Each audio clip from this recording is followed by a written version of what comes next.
vaig fer les proves perquè em volia demostrar a mi de si seria capaç o tenia un bon nivell per presentar-me a un tipus de concurs així o tipus d'un projecte així. I sí, bueno, també era per descobrir una miqueta més el món de la química perquè sempre m'havia agradat i volia explorar-la una miqueta més superficialment per ja enfocar-me en un futur de dedicar-me a això. Després, una altra de les coses que m'agrada molt d'aquest programa és que hem vist molts àmbits diferents de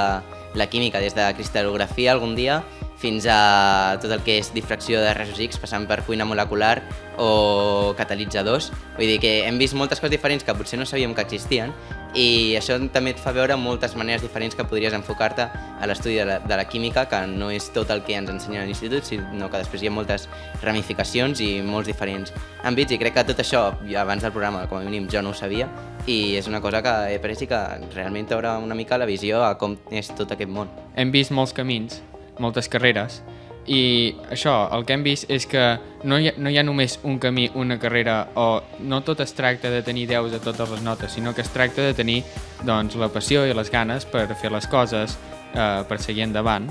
i això és el que al final doncs, acaba fent els bons professionals i en aquest cas els bons químics, no? La persistència, sobretot.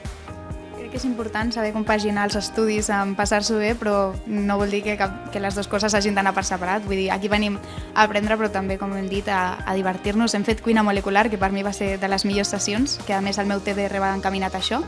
i hem menjat gelat fet amb nitrogen líquid, hem fet reaccions que una va sortir malament i surt malament, però és genial. Hem gravat vídeos, ens hem fet fotos, o sigui,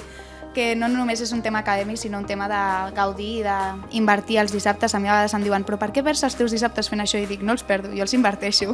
Jo vull dedicar aquest temps a això perquè realment és una que tant actualment com pel meu futur és molt útil i molt important, i que crec que a vegades aquestes oportunitats o les prens o les perds, i ja està, i s'han d'aprendre.